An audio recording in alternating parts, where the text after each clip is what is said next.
And now for the supermoon. Have you seen it? Well, you will later on tonight. It means that our regular moon is going to appear bigger and brighter than normal as the moon hits the closest point to Earth, and it happens this weekend. These pictures show the moon's supermoon last night that was seen around the world. NASA says the next supermoons will come in August and September, and man, oh man, does that make for a beautiful sight at night. I like it. Yeah. Beautiful.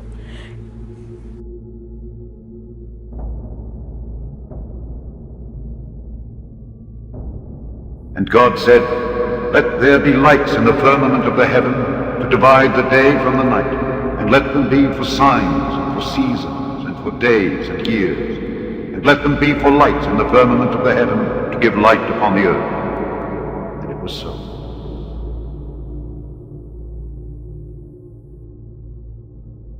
The Israelis say the terror group Hamas has now racked up some 600 rocket attacks in recent days. This while we are getting new video of Palestinian protesters raining Molotov cocktails down on Israeli defense forces. Now, apparently, just awaiting the word to rush into Gaza, tens of thousands strong.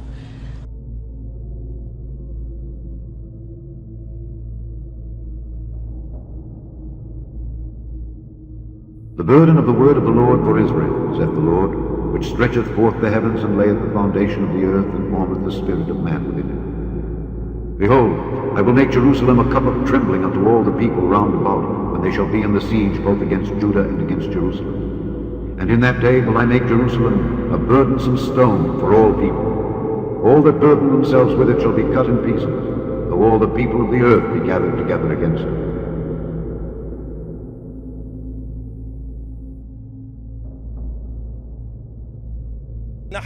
We affirm that there will be no appeasement with the Israeli occupant who started the war and the aggression. They will pay the price of this war and this aggression with fear, killing, and the destruction brought by rockets of Al-Qassam brigades.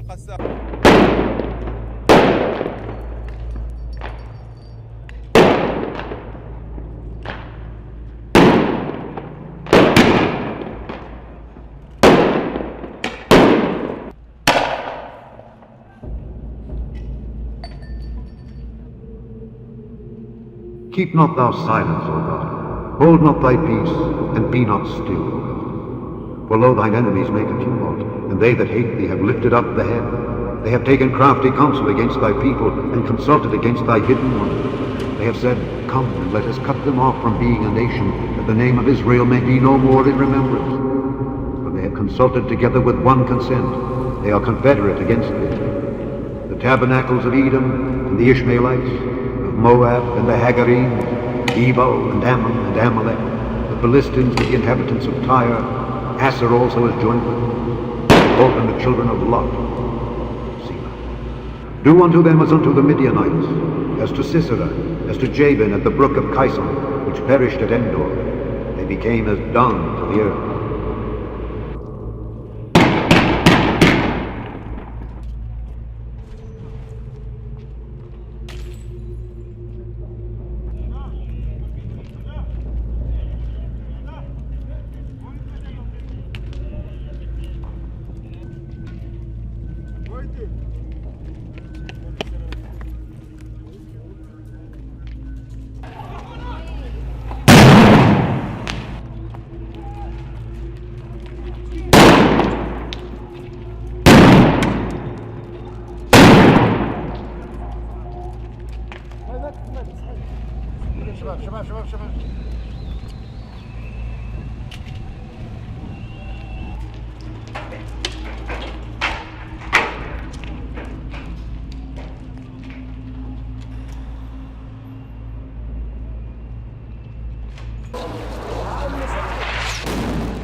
Seek ye the Lord, O ye meek of the earth, which have wrought his judgment. Seek righteousness, seek meekness. It may be ye shall be hid in the day of the Lord's anger. For Gaza shall be forsaken, and Ashkelon a desolation. They shall drive out Ashdod at the noonday, and Ekron shall be rooted up. Woe unto the inhabitants of the sea coast, the nation of the Kerethites. The word of the Lord is against you. O Canaan, the land of the Philistines, I will even destroy thee, that there shall be no inhabitant. that the sea coast shall be dwellings and cottages for shepherds and folds for flocks. And the coast shall be for the remnant of the house of Judah. They shall be their abode. In the houses of Ashkelon shall they lie down in the evening. For the Lord their God shall visit them and turn away their captivity.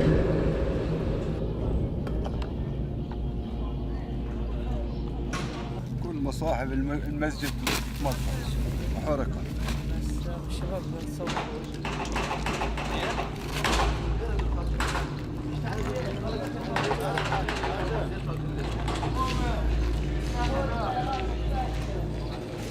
Israel escalates its offensive against Hamas. One of the new attacks hitting a mosque in Gaza. The Israeli military says the mosque was hiding rockets, making it a legitimate target under the rules of war. In just the last few hours, there have been 36 strikes, 36 rockets fired by militants into Israel. 2 of those rockets landed in an unpopulated area outside the city of Dimona. And that is significant because that's where Israel has a nuclear facility. And just moments ago, I heard what sounded like an Israeli airstrike over Gaza just moments ago. I can't see any damage from our vantage point, but those have been taking place throughout the day, those airstrikes, as Israel continues to prepare for a possible ground incursion. We're about 100 yards from the Gaza border, and at this location you can see already in position are Israeli tanks, the armored bulldozers, as well as APCs. There are also, of course, Israeli troops that have been stationed here. It is likely that if there is a ground incursion, these would be the first troops to enter into Gaza. A top priority for any Israeli soldiers that enter into Gaza would be to destroy the launching devices that are used to fire rockets. And as you can see these soldiers preparing now, if they do get the call to enter into Gaza, a debate is taking place here in Israel. It involves the politicians, the political arena, as well as the military. They're trying to determine if, in fact, a ground incursion is the best way to go. Some have argued that continuing the air campaign would be far more effective, or certainly equally effective, and would not result in as many casualties. As that debate continues, these soldiers continue to prepare to enter into Gaza and cross the border. Also continuing diplomatic efforts, Egypt taking the lead in trying to broker some type of a truce. This ceasefire that is now being discussed might in some ways be based on the ceasefire between Israel and Hamas 2 years ago. The question on the minds of many guys is what might be different about this particular truce in order that it also might be longer lasting.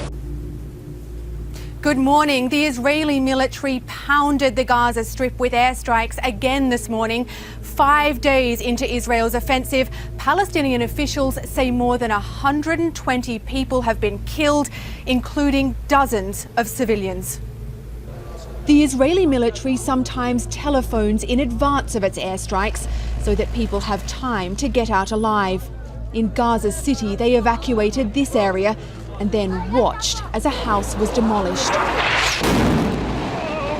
Israel says it's targeting terrorist command centres, though in reality they're often the homes of militants. I wish I were a young man, he said. I could wear a suicide belt and go and blow myself up in Tel Aviv. Palestinian militants have fired hundreds of rockets at Israel during this escalation. They've caused some injuries and damage to buildings, but so far no Israelis have been killed, thanks in part to the country's Iron Dome anti-missile defence system, which shoots the rockets down. Israel's Prime Minister Benjamin Netanyahu vowed to push on with the strikes yesterday. He also refused to rule out a ground invasion and said no international pressure will stop Israel from acting. Anthony. Holly Williams in Gaza City. Thank you, Holly. This just moments ago, the United Nations calling for an Israeli-Palestinian ceasefire. All 15 members of the Security Council approving a statement that calls for the de-escalation of violence and the restoration of peace. David Lee Miller has more from the Israeli border with Gaza. Arthel, the field behind me on the outskirts of the southern Israeli city of Ashdod may look ordinary, but it is anything but. Off in the distance, over my shoulder, you can see Israel's Iron Dome missile defense system. And just a short time ago, this particular battery was brought into operation. It intercepted a rocket virtually directly overhead. So far today, militants in Gaza have fired at least 60 rockets into Israel. The Iron Dome system, according to military officials, is 90% effective, and today Israel put an 8th battery into operation. No doubt, they say, it has saved countless lives. Earlier, we witnessed firsthand Israel's preparation for a possible ground invasion into Gaza. We're about 100 yards from the Gaza border, and at this location you can see already in position are Israeli tanks, the armored bulldozers, as well as APCs. There are also, of course, Israeli troops that have been stationed here. It is likely that if there is a ground incursion, these would be the first troops to enter into Gaza. A top priority for any Israeli soldiers that enter into Gaza would be to destroy the launching devices that are used to fire rockets. And as you can see these soldiers preparing now, if they do get the call to enter into Gaza, a debate is taking place here in Israel. It involves the politicians, the political arena, as well as the military. They're trying to determine if, in fact, a ground incursion is the best way to go. Some have argued that continuing the air campaign would be far more effective, or certainly equally effective, and would not result in as many casualties. As that debate continues, these soldiers continue to prepare to enter into Gaza and cross the border. So far during the current conflict, at least 120 Palestinians in Gaza have been killed. The majority, we are told by Palestinian officials, are civilians. But a diplomatic solution might be on the horizon. Former British Prime Minister Tony Blair, now a peace envoy, is in Egypt meeting with officials there, trying to broker some type of ceasefire. In Ashdod, Israel, David Lee Miller, Fox News.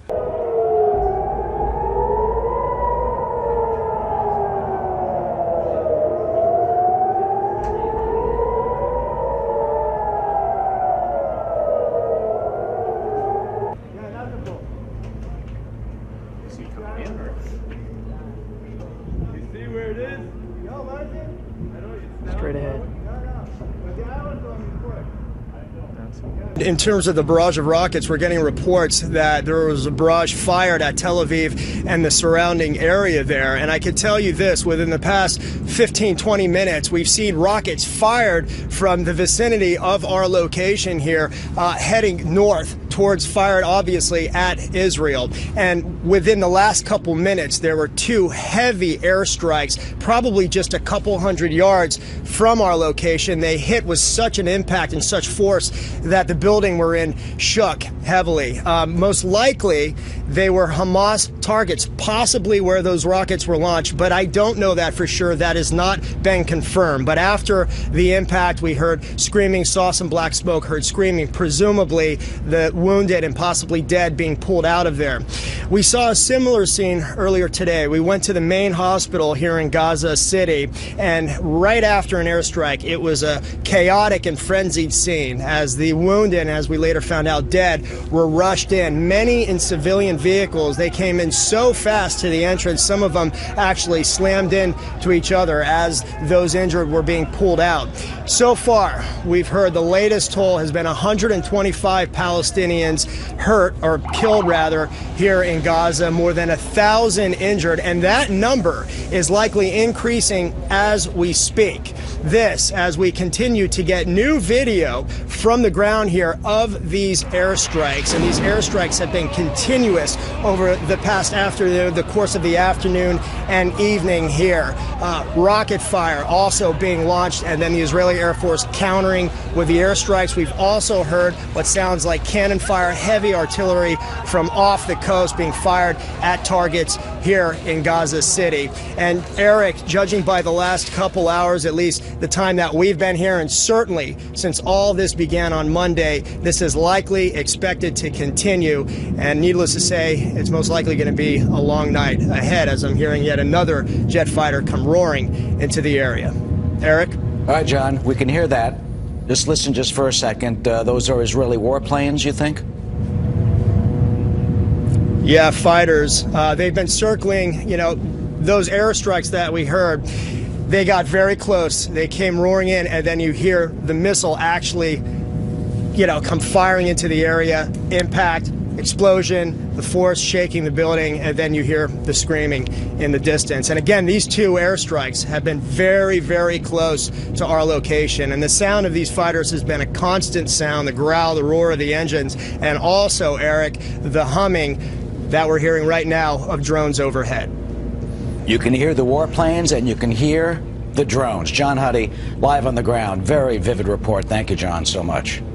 All that mounting international pressure to end violence having no effect on the ground. At this point, Israeli leaders vowing to continue the Gaza offensive. Hamas not backing down either, raining down more rockets on Israel. Our Middle East correspondent Paula Sleer has more from Tel Aviv. The situation here in Israel is extremely tense. Barrages of rockets continue to be fired at the country from Gaza. There was one incident when a gas station in the city of Ashdod was hit and one person has been seriously injured. In fact, that is the most serious incident so far. 90% of the rockets that are coming from Gaza are intercepted by the Iron Dome anti-missile defense system. On Friday night, 3 missiles were intercepted over the skies of Tel Aviv, and I was at an open field when this happened, and it's almost surreal. People rushed out of their cars, and there's almost a few seconds before they can get to the ground or hide behind some kind of building.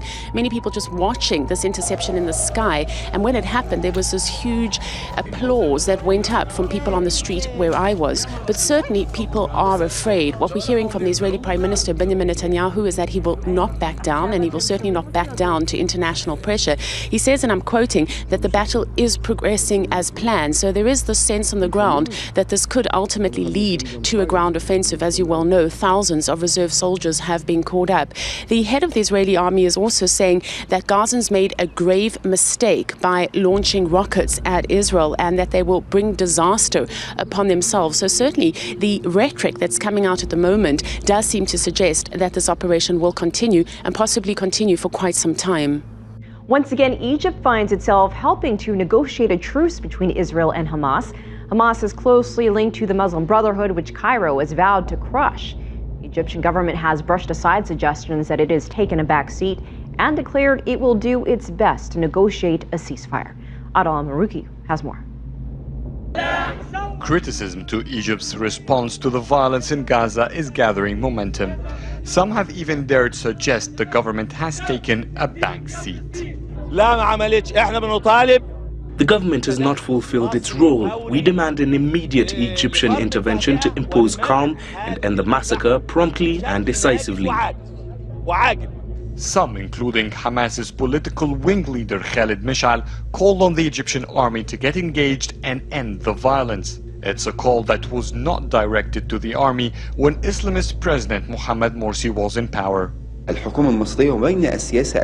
Egypt is moving slowly and cautiously because the current situation raises suspicion. If the crisis was sparked off by the killings of the Israeli youth, why has the offensive moved to the Gaza Strip?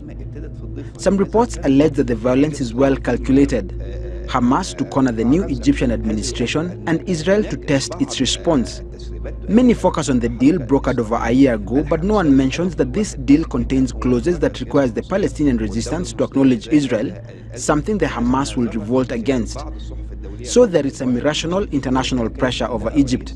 Back in 2012, Morsi opened the Rafah passage immediately for humanitarian aid, while el-Sisi opened it conditionally. The UN Secretary General has condemned the restrictions over the Egyptian passage, but didn't mention Israel's 6 passages with Gaza, which are all locked. On the other hand, the Egyptian Foreign Minister Sameh Shoukry confirmed on Thursday that Egypt is making all efforts to stop the Israeli aggression over Gaza. A crucial step for regional stability, Shoukry explained.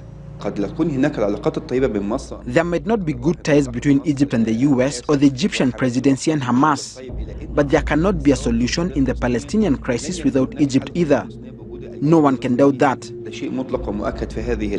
The Egyptian administration's relation with Hamas would not allow it to show support through physical presence in the Gaza Strip, like what Morsi's cabinet did in 2012. Egypt is saying it's not laying back, and it's doing its best to negotiate an exit for the safety of all Palestinians. Adil Mahroui, CCTV, Cairo. In 2008, there was an incursion that Israel made into Gaza to try to really stop this missile attacks and get to these launchers and so on. And yet here we are, a few years later, back again. and we were back in 2012 doing the same thing. That time Israel didn't go in a ground invasion. What is the goal of the Israeli response so far? Are they fated every 2 years or so to have to do this all over again? Well, Israel has been very reluctant to reoccupy the Gaza Strip since it withdrew all of its settlers, all of its settlements in 2005. I think they're going to need to start rethinking that proposition.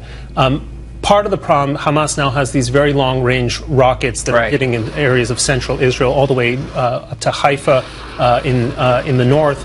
And that's because there is extensive tunneling between Egypt and the Sinai Peninsula into Gaza. Right. Well, I think Israel will have to, at some point, reoccupy a wide corridor to separate Egypt from Gaza in order to prevent that kind of smuggling, because these rockets are getting increasingly sophisticated. Is it possible to eliminate Hamas as a military and political force with that kind of a ground incursion? Tony Blair, the former British Prime Minister, said this week it was not possible. No, I think that's a silly proposition. Israel has been in the Gaza Strip before. Now it would be. You think they can eliminate him as political and military? Absolutely. Hamas is not a major military threat to Israel, in the sense it's no match to the Israeli Defense Forces, but it would require a sustained operation in Gaza that would have political cost to Israel, that would certainly result in Palestinian casualties and some Israeli casualties as well. Matt, what do you think about the U.S. response so far, which seems to be will be a mediator between the two? Well, it's not clear who they would mediate between, first of all, and second of all, we have very little leverage there, as in so many other parts of the world these days. You know, the failure of this ill-conceived effort to negotiate peace between Palestinians and Israel that John Kerry launched, that collapsed in spring. The mediator just resigned. So we have very little capital to use with the Israelis or with the Palestinians, and not many people take us seriously there anymore. So there's not much we can do except let it play out. Firefighters in the Gaza Strip tackle a blaze in the wake of an Israeli artillery strike. Up the coast in Israel, a rocket fired from Gaza hits a petrol station, causing a huge explosion. A deadly cycle of tit-for-tat attacks that's left civilians on both sides of the border in fear for their lives. The children are terrified. We have small children in our houses, and to have to run every moment to a secured space is not a solution. We need to enter once, all the way, and do the job right. Israel has confirmed preparations are underway for a possible ground attack, with tanks and artillery massed along the border, and some 33,000 reserves already mobilized. But a ground incursion would not be without risk. A ground war would certainly see casualties on both sides. By the fourth day of Operation Protective Edge, there were no deaths on the Israeli side. The Palestinian toll hit 100 in the same period, making Hamas more determined to fight back. As the battle between Israel and Hamas militants intensifies, so do diplomatic efforts to broker a ceasefire. But neither of the warring sides appear ready to back down, and the escalation, much to the alarm of the international community, is sure to render peace an ever-distant prospect. Now, Israel's Deputy Defense Minister, Danny Danon. Welcome, sir. Great to have you here today. Good afternoon, Uma. Great to be on your show again. Let me ask you, the Hamas militants have been hit hard, with Israel striking more than 1,000 targets. I know that Israel has gathered thousands of troops who are ready to move ahead with a ground operation in Gaza. Is that going to happen soon? Uma, we want to live a normal life, to live peacefully in Tel Aviv, in Jerusalem, and the Hamas is not allowing it. They're sending missiles on a daily basis, every night. We will do whatever necessary, even if it means that we have to send ground troops, tanks, we will do it. You know, the Hamas is playing a double war crime. They're using the civilian population to send missiles, and they're also targeting civilian population here in Tel Aviv and Jerusalem. Our troops are ready, and I think it's only about a matter of time until we will decide to move forward in order to bring tranquility and peace to the region. Unfortunately, with the Hamas, the only language they understand is the language of tanks and Air Force. When you say it's a matter of time about a decision about moving ground troops into the region, what are we talking about? Are we talking about a few hours or a few days? Prime Minister Netanyahu said in few occasions. If they will be quiet in our side, they will be quiet in the other side. But what we see is exactly the opposite. We see more missiles, we see them reaching a larger range, and that's something we cannot accept. I know that the people in Gaza cannot speak, cannot come and say what they really want to happen. The Hamas is controlling Gaza today. It's Al-Qaeda-based ideology, and that's why we are using the Air Force, but we are getting ready to use other means of force in order to bring peace and tranquility to the region. In the past, we saw that only when we actually used hard force, we were able to bring stability to the region. Well, it sounds like definitely a decision is going to be made soon. With the reported rocket strikes out of Lebanon, how concerned are you about a renewed conflict now with Hezbollah as well? We are watching very carefully all the borders. Also in Lebanon, it's not only Hezbollah. You have other Palestinian Islamic forces. We are aware of that. But the main focus now is in Gaza. And I think we have to be very cautious about what will be the outcome of the conflict, because people are watching. People in Iraq, in Iran, in Syria are watching what Israel is doing now in a time of conflict. And we have to make sure that the bottom line will be that you don't mess with us. We are a peaceful nation, a democracy, but when you start sending missiles into our cities, we know how to hit back. Well, the Iron Dome rocket has been able to intercept more than 130 incoming rockets. However, we understand that Hamas has fired rockets that have been able to travel deeper into Israeli territory, close to your big cities, than ever before. What impact has this had on the military response so far from your side? The Iron Dome is a great example of the cooperation between Israel and the US, the great innovation and technology. And we know that the Hamas is frustrated because there is no people lining up in Israel in terms of casualties, and we are happy about it. But still, I'm telling the civilians, Iron Dome is good, but it's not perfect. You have to hear and do what we order the people to do in terms that there is rockets being fired into our cities. But I think the Hamas knows today that the people in Israel are very strong. They are willing to pay the price. Personally, I can tell you with my daughters that they are willing to sleep in the shelter every night, but they know it is for a good cause, that in the future they can sleep soundly. All right, let me ask you this really quickly. We're running out of time, unfortunately. But President Obama has offered to broker a ceasefire. Is there any hope that we could see a ceasefire anytime soon? First, we have to understand when you speak about a ceasefire, it's between Hamas and Israel. It's like I will tell you that President Obama will sign a treaty with Osama bin Laden, with Al-Qaeda. Those people, you can actually buy ceasefire or get into a ceasefire only when you show that you are strong and that you are determined. I think it is too early to speak about it. All right. Danny Danon, so good of you to join us during a very difficult time in your country. We appreciate it, and we wish you all the best. Israel's Prime Minister Benjamin Netanyahu Friday evening said the offensive targeting Islamist militants was going well and would continue, without spelling out any details. We have so far attacked more than 1,000 targets, Hamas, Islamic Jihad, and other groups, and there are still more to go. Netanyahu said no international pressure will stop Israel. We are weighing all possibilities, and we are preparing for all the possibilities. But will that include a ground incursion? Palestinians are certain it will. Israel so far has been vague. A joint air and ground offensive 5 years ago left some 1,400 Palestinians and 13 Israelis dead. Regional and global leaders urged Israeli troops to stay out and reiterated their calls for a ceasefire. Security Council members called for de-escalation of the situation, restoration of calm, and reinstitution of November 2012 ceasefire. A call for now both sides appear to be rejecting. We affirm that there will be no appeasement with the Israeli occupant who started the war and the aggression. Netanyahu says he told world leaders that he spoke with on Friday that he has a mandate to defend his people. Hamas officials are saying pretty much the same thing. With both sides determined to stand by that commitment, the fighting, it appears, will get worse before things here get better. Roe Ruttenberg, CCTV, Tel Aviv.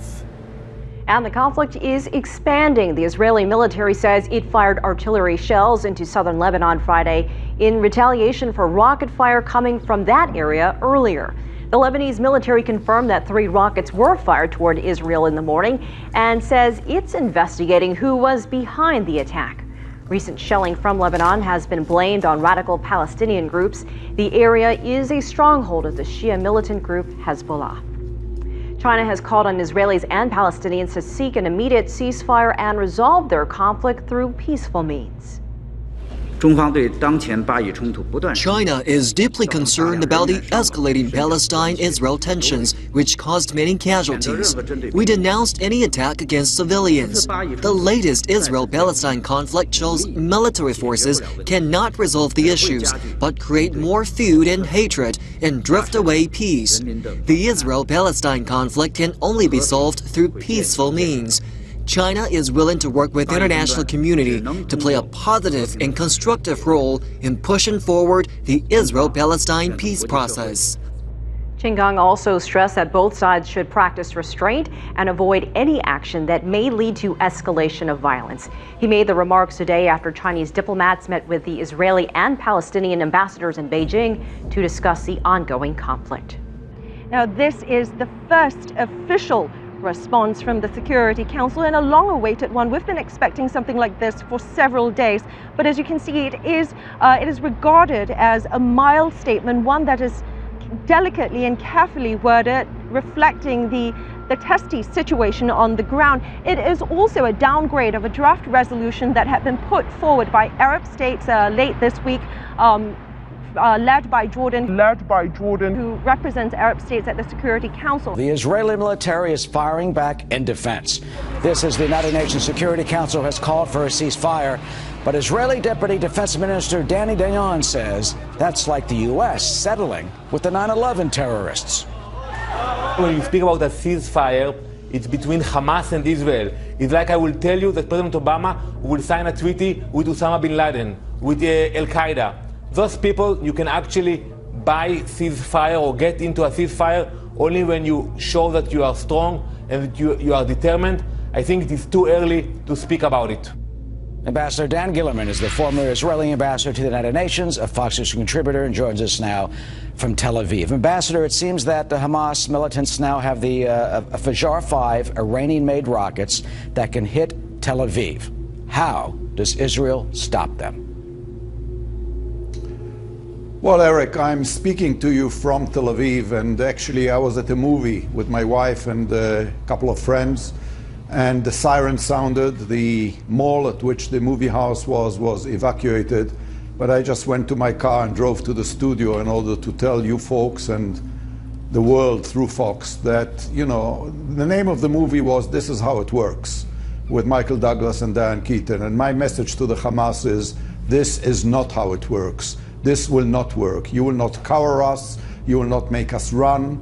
And you may run, but you cannot hide, and we will get them. We will get this ugly snake of terrorism, these animals who are keeping their own people as human shields, who are putting missiles inside hospitals and underneath mosques and making families live among missiles.